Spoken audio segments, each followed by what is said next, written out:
know you. Thanks for joining. Let Dave get the recording going here. We appreciate you tuning in. We're going to do about 30-minute talk here. And the guys we have joining is Kyle Navin from Geneva. He's an eScout sailor and also an avid RaceSense customer of ours, longtime Vakaros Atlas 2 user. We got our marketing director, Doug, who's put together this beautiful presentation. And we also have the brains and the brawn behind this whole operation. Todd Wilson, who's one of our co-founders, who's calling in from Seattle. So that being said, I'll try to be kind of in the weeds, but Todd, I'm going to try to kick it off to you and give the audience a little bit of background on how this all started, when you created the Atlas 2 and why you came up with RaceSense. Sure. Thanks, Will. And thank you everybody for having me. Will's giving me a little too much credit. We have a great team of engineers and everybody on the Vakaros team has been working very hard on this for the past couple of years. And it's really exciting to finally get to show it to everybody and see it on the water. So yeah, about 2 years ago, we started working on this, and all of us, when we watched the highest levels of the sport, they've gone to electronic starting for quite some time now. And people like Stan Honey have really been the pioneers in this, and realizing that it is a more consistent experience, it's a more fair experience, and both for the race officers and for the competitors. We were waiting on a couple innovations effectively to make this something that can be done for the entire sport, not just the Grand Prix level. One of the first things was we wanted the GPS receivers to get accurate enough. And so now with the new L1, L5 dual band GPS receivers that are becoming available, reaching a price level that is accessible, we're getting to a 50 centimeter level accuracy that we feel is either equal to or exceeding what people can call out on the water. Now that we have that, and we were the first company to put that in our Atlas 2 product, the next thing that had to be solved was a reliable communication system. And I'm sure all of us have been out in the water and we've been trying to use our phones, and maybe they haven't been quite as reliable as we want them to. And so we had to create our own radio protocol effectively on the water. We felt like if we had those two things, then this could be a technology that was available for the whole sport. And so, now we're very pleased to release it and announce it and get it out to events all over the world. So Todd has been working on this probably since what, 2017, 2018? I mean, so when we started the company, this conversation came up. We always knew this was something we wanted to do, but it wasn't possible then. And then when we're always looking on the horizon at different technologies and thinking of ways we could approach this. When we knew that the dual band receivers were coming, that's when we really started thinking seriously about how could we actually accomplish this and make it reliable and also affordable, so that it wouldn't just be for top level classes or most expensive classes, I guess is a better way to put it. Yeah. So they initially came out with, Todd and Jake came out with the Atlas 1. And for those of you who do not know the instrument that we create, it's called an Atlas. If we can go to the next slide, Doug, just to give some of the viewers at home a sneak preview on what our core product is. It's the Atlas. And when they came out with the Atlas 1 in 2018, Jake and Todd, the two co-founders, were pumping out 25 of these a week. And, now we're doing 1,000 a quarter. So we've come a long way, and Jake and Todd have laid the groundwork. But when they came out with the Atlas 2, they always had in the back of the mind that they wanted to get involved in starting technology. They wanted to create a more efficient, fair, and fun race course on the water. So in that unit right there, that high compact unit, you have an accelerometer, you have 100-hour battery life, you got wireless charging, you got centimeter accuracy down to 50 centimeters for when you ping the line. essentially now with RaceSense, you don't have to ping the line. So that feature's gonna, hello? Oh, I thought somebody might have had a question. We're gonna save questions for the last 25 minutes. But Todd, tell them a little bit more at high level on kind of what that instrument does just out of the box. Yeah, so I'll speak about it from the RaceSense perspective for a second, and then talk about the Atlas as a whole. But we always felt it was really compelling to put this technology into the instrument itself, because it's a device that the sailor is already bringing with them. It's a device that they already know how to use, that they know how to care for, how to charge the battery, even though the battery lasts a really long time, and that's not really a concern at a regatta. If we had built some other, puck or some kind of device that you had to distribute through the fleet, like a tracker, that becomes another logistical challenge, both for the sailor, but also for the organizing authorities for any event. The instrument is just something that's already there, and so by building it all into this one package made all the sense in the world to us. And so we're obviously very excited about RaceSense, but this mission started to build, in our humble opinion, the best sailing instrument that we could. And so, along with that GPS receiver that I was talking about, well, it by itself is also just great for more accurate positioning on regular pings, for speed over ground, for force over ground, all the GPS derived metrics that you want to use, as well as, really a best in class data logger. We're the pick of Olympic teams all over the world because of how good our data logging is. And then we worked very hard on compass accuracy. We had a lot of help here from some work we've done with America's Cup teams, and we're able to use some of that experience and really work towards a more accurate compass. And then a full IMU built into the device. So things like angle of heel, trim, all the metrics that matter, especially to a scout sailor, are all there. Put it on a highly visible, customizable screen.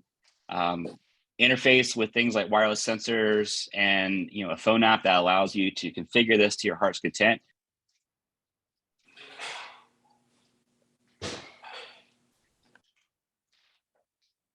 Sorry, I think, and then we felt like we really had a compelling modern instrumentation package that would work for small boat sailors all over the world. Yeah. I think I got muted there for a second, so hopefully I got myself unmuted. Oh, Will, you're still muted. Yeah, no worries, no worries.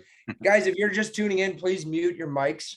You can go down to the bottom hand left of your screen and hit the mute button by where your microphone looks like. It's on the bottom left-hand side of your screen.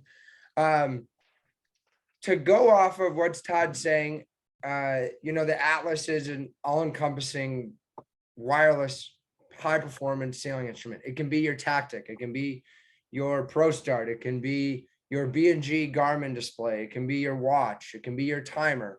We have what's called class compliant modes. So you can basically shut down your instrument for your MC scow to have just timer and heading. And then at the end of the day, if you were to get protested for saying, hey, that's not an illegal instrument, you have not an editable log file that shows you what features were available from 9 a.m. in the morning until 4 p.m. at night. And you can show that to a race officer or an official or a judge and say, hey, I'm compliant in the rules. With that log file, you can get into judging scenarios. You can bring your log file into the judging room and compare data from one Atlas to the other. And it really does a lot. And I think it's a good segue into what we're trying to get eliminating is pinging. And a core feature of the RaceSense that we're building out, the starting technology, is autonomous automatic OCS detection. So Todd, I guess, start where you want with this beast RaceSense and kind of get into it. Yeah, so Doug did a great job on this slide. This really talks about the communications part of it. But going to your question, Will, sort of goals for RaceSense. Well, not having to ping is, I think, one of the best sort of side effects. But I think the initial goal was really, considering fairness, and it was not having to deal with things like general recall after general recall, having to utilize mechanisms like black flags and U flags and I flags to just get races off. I think that's a pain point across the entire sport. It creates a really bad experience, I think, for everybody. It's not fun to travel your boat and your crew and get black flagged on day one or really anytime. And it's stressful for race committees if it's really difficult to get the races off. This we think really eliminates a lot of those problems. We could 80% of the fleet could be over, and that's fine with us. We can track that. But yeah, speaking to this slide, this is what we thought was one of the critical components of this, and so we didn't want to use LTE is what your phone uses. We didn't feel like that. We have to treat this like it's mission critical, right? It can't really fail. And so we borrowed a lot of ideas from self-healing mesh networks to basically create our own version of this out on the water. And so everything is just an atlas in your picture, including the ends of the line, and they can all basically utilize this mesh network to send the communication around. We get around a kilometer point to point, and then with the meshing component, it's effectively unlimited. This was we feel like what's great about this, and there's a lot of, I don't want to get too in the technical weeds on this, but this makes it so you can go really anywhere in the world and use the system. You don't have to worry about regulatory problems. You don't have to buy SIM cards. Either the competitors or the fleet doesn't have to manage that. It just works. And it needs to be like that. It needs to be a system that just works. So this part was critical. Todd, what would you say? What would you say? Like when I first joined this company and you were telling me about RaceSense, I was like, "There's no way you're going to be able to handle a big boat fleet." How does that all work? Like if I got a 100-boat E-Scout regatta or a 100-boat Dragon regatta in Europe, is that something RaceSense can take on? Yeah, I mean, there is going to be I guess a limit to fleet sizes, but it's not really a realistic limit to what you're going to actually experience in the real world. 100-boat regatta is going to be just fine. We built it for that. We always knew that was the numbers that we were targeting, because that's where a system like RaceSense is the most compelling, right? Nobody can call barely a 100-boat start, especially if they're charging at the line, especially if they are using devices like ours to ping the ends of the line. They're going to be quite good at advancing on the line. And it really makes it's a hard ask for a race committee to really get that right. So a system like ours really, really shines in that kind of environment because it can track all that, and it's the same whether it's 2 boats or 150 boats. It really, from our perspective, it doesn't make a technical difference on really how many boats there are until you get to a really large number, like thousands. So from a race organizer's perspective and a race committee's perspective, I see a lot of national judges on the call here today. I see a lot of members of the volunteer workforce that is the ILYA that I've seen on the RC boat, and they do God's work. Don't get me wrong. Yeah. What type of technology do we have to have for a RaceSense regatta to take place? What are the core pieces? Really, so you're going to have an atlas on every boat, because that effectively becomes the tracker, the way of interfacing with competitors to tell them that they're over or not, as well as just doing really nice quality of life improvements like starting their timer. Both ends of the line will have an atlas that's operating or is emitting the location of effectively the boat or the pen. And then the only other piece of equipment additional to that is what you see in this picture here, which is an app for iOS and Android we call Race Control, which becomes the control point for a race officer and all this. This is a very early version of it, but you can see that you can basically, it's really fun actually. You can run the whole regatta from right here. So you can see when boats are over or not. You can see when they've exonerated themselves from being over early, but it keeps track of that in case it matters for scoring. You can roll your competitors into a sequence from here. You can do APs, general recalls. It really becomes a remote control for your for your whole regatta. And it's like I said, it's actually it makes being a race officer, I think, kind of fun. So this is that's all you need, atlases and this. I got a chance to work this system, and mind you, I have never ran a regatta. I've ran practice races when I used to coach at Geneva, but that was with a whistle and a stopwatch. And Todd handed me this system, this tablet, and he's like, "You're going to run the 69F midwinter regatta next week. 6 boats. They approach the line at 20 knots, and they do 9 races a day. Good luck." So I'm like, okay, I got this tablet in my hand. It's waterproof. It's actually the same tablet I think that Mark Sepot uses. It's got a stylus on it. And I'm connected to all the boats. I see all the boats going. I look over at the PRO and I say, "When do you want to start the race?" She goes, "I want the gun to go off at, 13:11. And I hit the warning at 13:06 or whatever it may be." And the gun and everybody's timers light up. It was like just awesome to watch. And then boats are over immediately. OCS boats are slowing down because they have a penalty in that class. Immediately, the race committee on the board, you see the OCS, and it was a really cool experience. Now, a guy who was at that regatta is our very own Kyle Navin, tremendous E-Scout sailor, good friend of mine, and up and coming Youth America's Cup potential candidate. Kyle, you were on board one of those 69Fs. You guys go pretty fast approaching the line. What's it like having, OCS automatically in your face if you're over? Yeah, it was pretty cool trying out the system for the first time. I know that was one of your guys' first events using it, and I was excited to be kind of at the front of it and see how it's taking off. These the 69Fs are pretty. The starts, we do reaching starts with kites up, and all the sails are black, and so it's hard to see where the line is. We have pretty small marks on the line for the start, and I was very surprised at how quickly we were approaching the line when I was looking at the atlas and how fast our meters were going down at the start. And there was a few starts where I had a little time and distance off, but immediately after we hit the line, it said all clear, and it went right to our heading, or it would do this OCS screen with a red light at the top, which you can see in the screen there up front. How many times were you over? 2? I don't know. Doug, I think Doug was keeping track, but the first start we did with it out in the ocean, I was pushing the line a little too hard, lost track of the pin end. I was racing the boat next to me, and it was just going. And as soon as I saw it, I was like, "Oh shoot, we're over."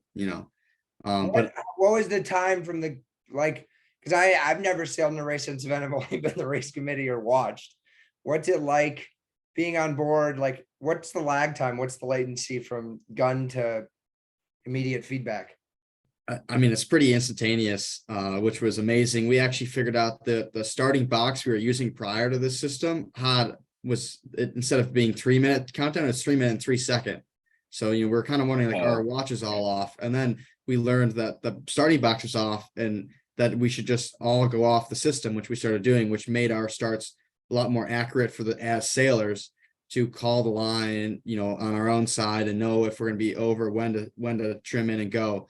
So that was something, that kind of I was able to plan into my starting procedure, was knowing that information and knowing exactly, there's when you ping the line or when you start your timer, there's always a little human error, but knowing that everyone has the same numbers, and knowing, that I'm confident in this, knowing that I can push the line at exactly the right point was really cool experience to me. So Todd, I have a question for you, and we talk about this all the time at work is, what happens if a regatta committee or an event organizer says, "Hey, Todd, I want to do a RaceSense event, but I want it to be I-flag starts for all 12 races." How do you? Our goal. Yeah, we're not changing the rules of sailing. We can support not just I-flag starts, but really all sorts of forms of basically penalty exoneration, right? So we will along with sort of the classic starting penalties we'll be able to support things like burning off VMG, or some classes want to do you have to do 2 tacks, and some classes, of course, like the P flag, you're going to restart. And so, we can be adaptable to all of this. And it's really up to what the class and the PRO wants to do, and we can support it. Of course, like it said, you see it here in this photo. It's that instantaneous feedback. It's such a nice quality of life improvement for the competitor, because how many times have there been an individual recall and you're listening to the radio, you want to know if they're going to call you, and you sail for like 30 seconds, right? And then you hear your number, and it's the worst feeling, right? You got to go and restart. But the other problem is like it's not consistent. One of the greatest advantages of the system is that everyone gets their notification at the same time, effectively instantly. And so, any boat, it's not the order that you're calling them. It's not, someone looking at their notes or, calling out to each other, which number did you say, or all that. It's binary. It's you were or you weren't.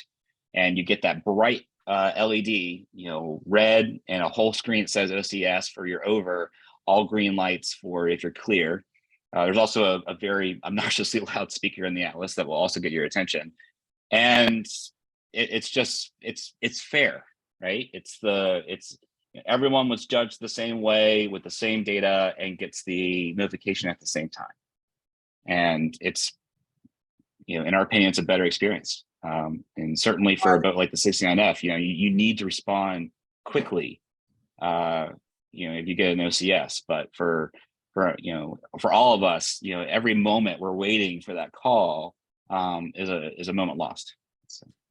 You make up a good point. Like we always talk about, like, what is our motive or slogan or mission statement around RaceSense? And it's like, we always talk about like fair, efficient, and fun racing. Talk about like fairness really quickly, and how the technology around, like, I think a lot of guys on this call and girls might say like, oh, like what if I'm, hidden behind a boat and I dip my bow real quick at 1 to 2 seconds or 5 seconds? That's a good question. It's really more of an accuracy question. Yeah. And so we know that you dipped your bow, and something that we're doing in the system that's maybe a little bit different than other devices you've used is we're not just taking a point and even projecting that point to your bow. We actually have a geometric model of your boat. And so we can account for the beam of the boat. If the boat has racks or wings, we can account for that too. We understand the positioning and the orientation of the whole platform in space, and we're using that to actually make the call of distance to line. So if you're dipping, we understand that. But if you're hiding, you're not going to be able to hide from RaceSense. It's that there is a well-honed skill to that, and we're not necessarily trying to make light of that, but that is something that won't be as effective with a system like ours, because it's not about visibility to the race officer on the line anymore. It's about really just where you are to the line. So we think that's a better experience across the board, because everyone has been the boat that got called around boats that you also knew probably should have been called. Not to mention, like, they read your sail wrong, or the person just saw a blue shirt and called you, or whatever the reasons, right? Human error is always going to be a constant. So we think overall this is just a better experience across the board for everybody. And I think it really does come down to fun. The person I'm personally always really thinking about is the person who's really at the back of the fleet but wants to get better. If they have a really bad experience, they get called late, they get black flagged, what if they don't show up the next regatta, right? I think if we have more fair and fun experiences across the board, that will create closer and more fair racing, and that gets more people out for racing. And that's always the goal, I think, for all of us.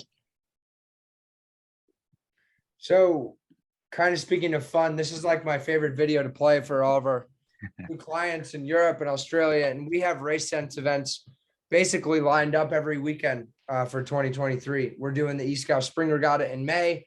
We're looking at some other SCOW events potentially later in the year, but we also have a couple events in Europe lined up and Australia. And one video I just love to show is this next one. If you guys can, please turn your videos off and we will get a lot better viewing experience if you can turn your videos off. So this is a start.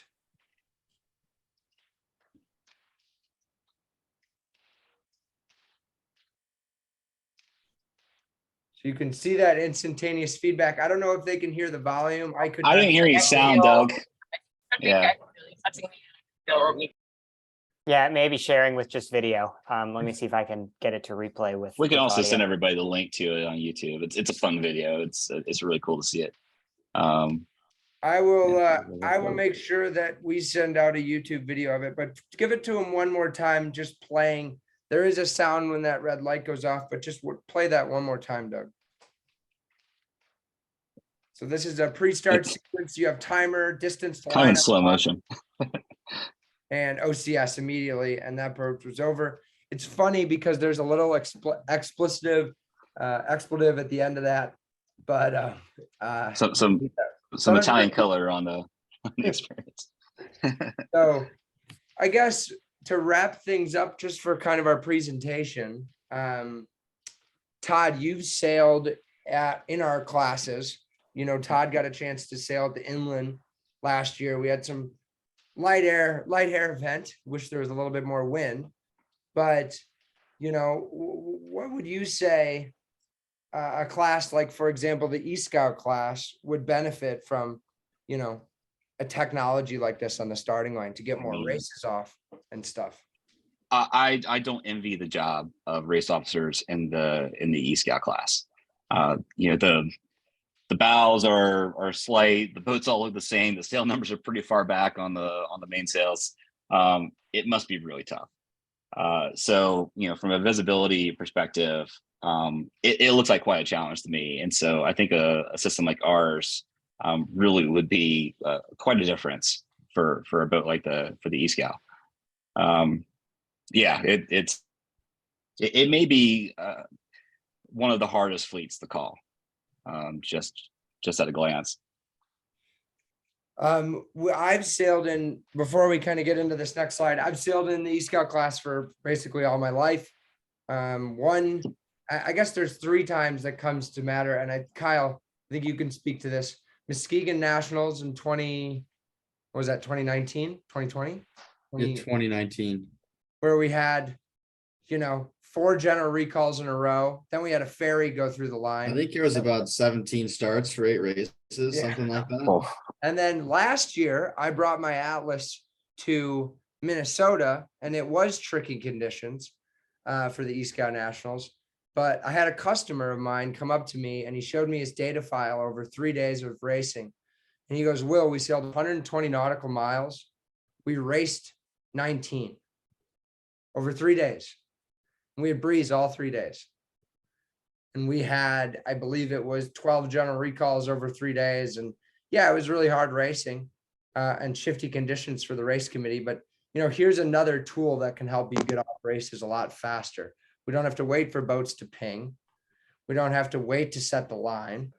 We don't have to wait to get a midline boat. There's not a midline boat needed in racing. What? Was that a nice birthday? What? Wasn't that a nice birthday? Yes, it was. We got a birthday going on. Yeah, happy birthday. Steve, I think you got a. Will, now you got muted again. No worries.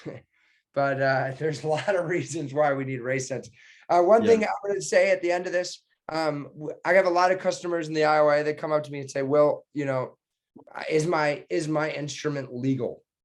Like, can I go sail with this thing? And I'm going to kind of kick it over to Todd with how he built this and how he wanted to make it, you know, easy governance around it and make sure people don't cheat. So Todd, I guess tell them about. Yeah, no, this is a really important feature for us. And so I think a lot of us, we all sail different boats. But, you know, it'd be better if, you know, from an electronics perspective, we could have, you know, one piece of kit that we took from boat to boat, but still could comply with, you know, the class rules of all those different platforms. And so the nice thing about having a display like ours and the features of a device like ours is that it's adaptable. So we basically create class compliant profiles for each class, and then you can lock your device into it. And like Will said earlier, there's a log it's an immutable log. You can't change it. That shows what mode you're operating in for any range of time that the device is on. And it's also, a nice, easy screen to see too. So it's pretty obvious if somebody's, not using the right features. But it's important to us that we're not trying to encourage any classes to change. We're trying to be adaptable to the classes. And what we care about is that when you're training, that you can use all the great features of an Atlas to learn and to improve yourselves, but that when you're racing, you are within the spirit of your class.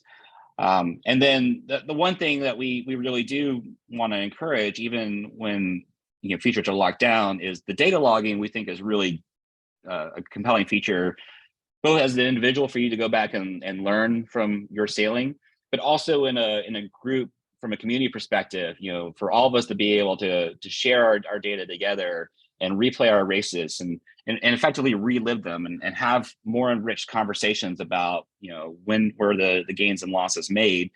I think that's a better experience for everybody in the sport, and most importantly allows for learning. And so we think that's a really great feature for classes. So we can still be class legal, but we can still have those capabilities. And then as class laws are not in stone, classes do vote occasionally and change things. And that's great. We can change with them. So if a class tells us like, hey, we actually are allowing this feature, or we decide to remove this feature, not a problem. We can update that profile and everything's fine. So that's a good, really good explanation. And guys, we have a lot in our instrument that we talk for hours on a daily basis. It can do a lot. So we're going to open up to Q&A. We have a question first. If you want, write your question in the chat and we'll get to it in a timely manner. But first question we got for Todd and Kyle and our group here is, how does Vakaros address the anchor swing of the RC line boat? That's a really good question. So each end of the line is being constantly broadcast across the fleet. And so if you had an end of the line that was swinging on the anchor, as the boat swings through its oscillation, we are capturing all those locations, and we are using, the fleet all uses the same position, but it is a position close to time zero that gets shared across the fleet. So it's funny. We actually we were doing an M32 regatta, and the PRO intentionally, they do reaching starts. He intentionally did not set a stern anchor because he wanted the race committee boat to swing quite aggressively to test our system. And so it was the fleet quickly learned to stop trying to ping the line because it was pointless. But we were videoing it, and it was great to see that even as the boat was swinging on the anchor, that when the time hit zero, that was the position, and we captured it, and that's what gets used for the OCS. Great. The next question was, Todd, and Todd, I'll just rattle them off to you here so you don't have to read them. Guys, I'll try to answer things that aren't as technical, but that's why we brought the brains in. Can Vakaros help with setting bearing and distance to the weather mark? I think I could answer this. It can. Anywhere you put an Atlas basically can help with a lot of things. I don't know if the SCA world might be interested in that just yet, but we already are working with classes on that. Todd's going to a 2P52 regatta actually in Key West, and they're a class that is very interested in this feature.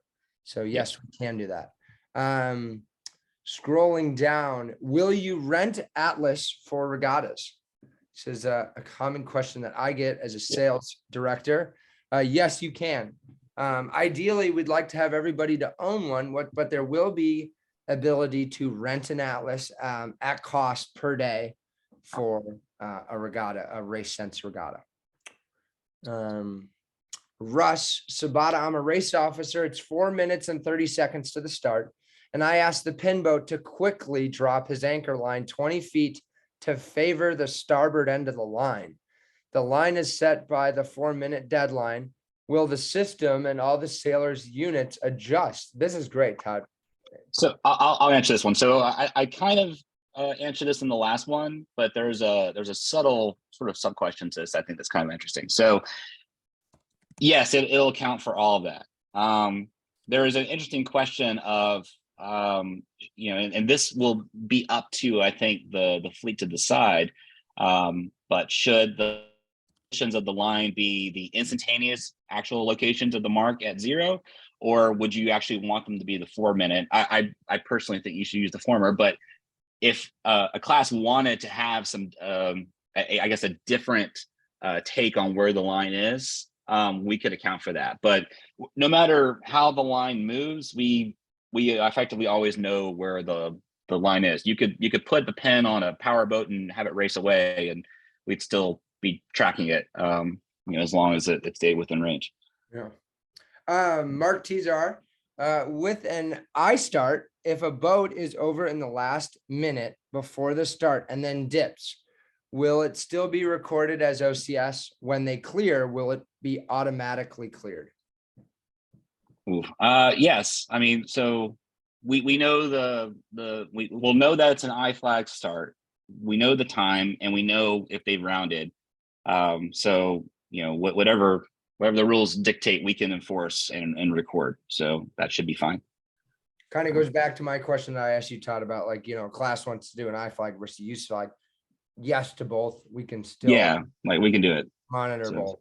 Is there a way to calibrate the Vakaros together with wind instruments? We noticed the TWS and TWA is inaccurate when sailing different angles. Well, it depends. So we're currently using a Calypso ultrasonic wind sensor, and if you're using that one, you're having this issue, please write our support email and we'll take a look at it, because it shouldn't do that. If you're talking about wind sensors in general, that's a rabbit hole. That's kind of a rabbit hole. Yeah.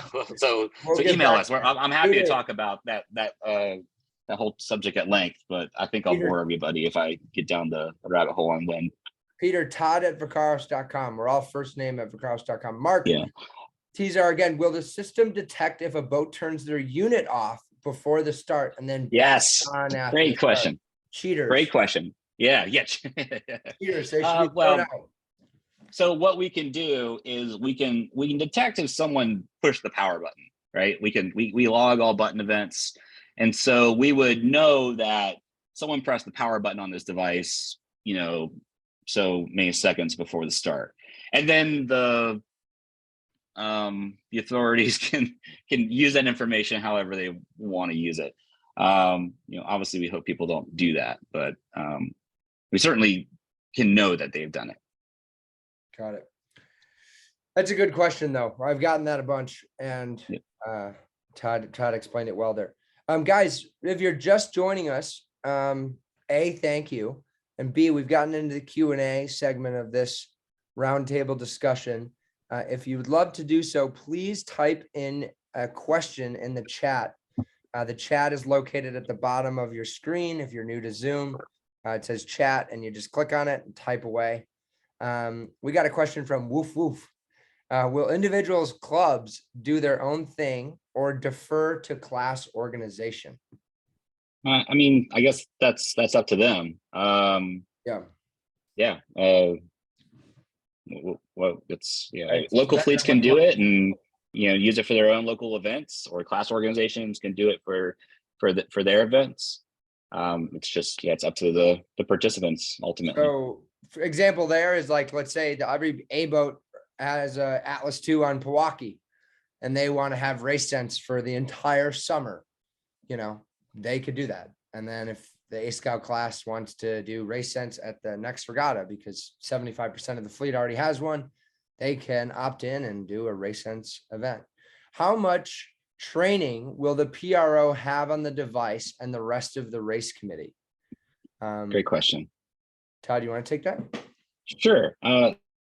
So we're going to have some great resources online for teaching how the system works. And we we've been sort of internally joking, calling it like RaceSense Academy. But the best part is that it's actually pretty easy. Will, I think I taught you how to do it in about 15 minutes, Yeah. and then I literally left and got on a plane Yeah. and just left you with Yeah. it.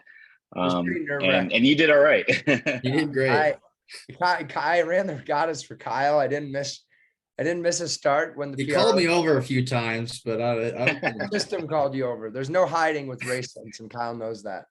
But no, the system's very easy. We're gonna have a really, really big, dedicated, awesome team for this RaceSense venture that we're about to embark on. And to kind of answer Mark's question, is RaceSense officially available for general use, or is it still being tested? RaceSense is available. It still requires a Vakaros employee on site, but it is available. So if you or anyone you know is interested in having a RaceSense regatta, or is interested in having RaceSense at all your club races this summer, please contact me. My email is will@vakaros.com. And if you're interested in seeing it live commercially, please come to the Geneva Spring Regatta, May 21st, my birthday, and my 1-year anniversary with the company. Come to Geneva. We're going to have 40 boats, maybe more, and there will be rental atlases available for all folks, supplied by us, installed by us. And Kyle Navin is the chairman at that regatta. So that's going to be a lot of fun. Sarah's Go ahead. Sorry, I was gonna interject real quick. Well, we are working on making it so that you don't need us to actually run a RaceSense regatta. The problems we're trying to solve there are, I guess, the last challenges are just really logistical ones, making sure we have the infrastructure in place to provide rental units if they're needed, making sure we have all the educational materials to teach people what they need to know.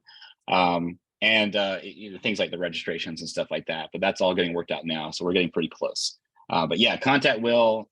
We want to get RaceSense out to as many regattas as we can. We think it's really fun experience for everybody. And you guys got to remember, there is a RaceSense regatta, which is, the eScout Invite wants to run RaceSense or the Geneva Spring. But then there's also the club model. Let's say Beulah Seaboaters want to have RaceSense every Saturday morning on the Seaboat line. And every competitor at Beulah has, an Atlas on board. You pay a fee for the annual license to have RaceSense, and you can have as many regattas or races on that license as you want. Scott, I asked this leadership forum, but want to raise it again here. I'm very interested in the ability to communicate to large fleets of tiny boats that don't carry VHF radios like Optis, or I think that Thistle for a long time couldn't have a VHF radio. Could race officers send messages like sail to shore, bad weather coming, or sail out of the way of the freighter on Muskegon that's about to drive through the course? Yeah, good message. You can do this. We have the provisioning in the mesh network to do this.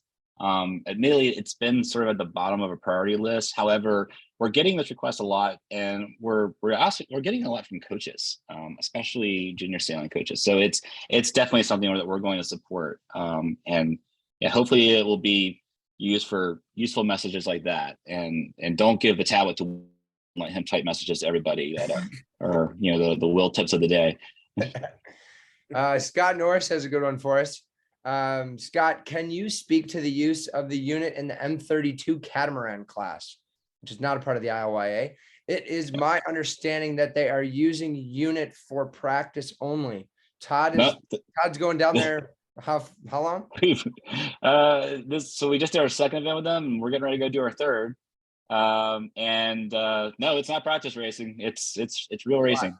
Sean Wagner. Sean, how you doing? Can you talk more about the features of RaceSense for the PRO/race committee, or is it just limited to OCS? This is really good when it comes to like mark roundings, finishing, scoring, integrations to like yacht scoring and stuff like that. Yeah, so this is a really good question. So the answer is yes, we want to cover really all ends of the race course, and we think it's a great system to do that with. We are basically doing this in segments. The first segment is starting. Probably the next segment will be things like mark roundings, calling the zone, things of that nature. Finishing that's actually probably the next thing, which is fortunately pretty easy. There's some umpiring features that we are going to be looking into, and we're working with some umpires in some classes to figure out like the best way to do that both on the water and off. And then of course, just whole fleet coverage for things like tracking is very important. And we'd love to hear your ideas too. So please email us if you have a specific thing that you want RaceSense to help the race officers with. So let's see. I got next one, Todd, here for you. All right, go for it. I'll actually answer this one because I know him. Dave has a great question. Why is a representative required for RaceSense? Right now, a RaceSense representative, wow, that's a fun word, is required on site for a lot of different reasons. If there's a lot of inventory involved that we're supplying the class, it's probably nice that we collect it, maintain it, give it back, take it back at night, install it on the boats, make sure the customer knows how to use it properly. But eventually we'll be able to not have that as a problem. And then the other reason for RaceSense representation of a Vakaros employee is just because we're figuring out the quirks. We're trying to make a model that works, and we're trying to make a system that you guys can run on your own, whether it's just a yacht club with maybe a person that holds on to some of that inventory if they're releasing it out. And also working with the PROs specifically that are new to this system, and they want to make sure that they have a Vakaros employee to kind of show them the way. Same reason why a MarkSet bot employee might come to your club or regatta, just to provide a little bit more service. They're not always needed, but it's nice to have. So that's kind of my answer there. Todd, you got anything there? No, that sounded great. Todd, we should probably talk A Nationals on Pewaukee. I'm all in. How much is a RaceSense license? Good question. There's a lot of don't have an official answer for you yet. We're working on that. But the goal is that this is going to be something in line with what you see the budget being for tracking. We want this to be something that is easy for events to sign up for, and isn't really a major cost component for the regatta. And debatably can even be a cost savings because your volunteer load may not be as high. So we're working on the license component of it. So how does a competitor know the unit is calibrated properly? Is recalibration required? So this is a good question. Yeah, I guess we're talking about compass calibration. I'm just going to assume it's compass calibration. Give them both. Or like, how does the registration process work at a RaceSense event? Maybe that's what he means by okay. in the regatta. Yeah, Bill, maybe you can clarify what you mean, but I'll talk about I'll talk about registration for a second, and then I'm happy to talk about compass calibration. But registration is as simple as when you register, you need to know the serial number of your Atlas, and that's it. That's all you really have to provide. Then be on the race course with it turned on and up to date on firmware. And then your Atlas will get notified that it is in a regatta, and it's effectively like checking in. You're going to go sail up your race committee. It's going to detect your Atlas and tell it that it's registered, and then it'll configure itself for the regatta. We've tried to make this as simple as possible because we know competitors have a lot on their mind and a lot to do for a regatta, and they don't need to be really messing any more with their instruments than they need to. So that's it. You really just need to know your serial number for registration. Did he? I got you.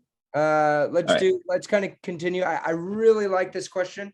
I think it's awesome from Ian Taylor. How does the Atlas 1 and Atlas 2 compare to the Sailmon for training purposes? Kyle, you've used both instruments. Give us the rundown. Be honest. Don't be biased. Okay, Kyle?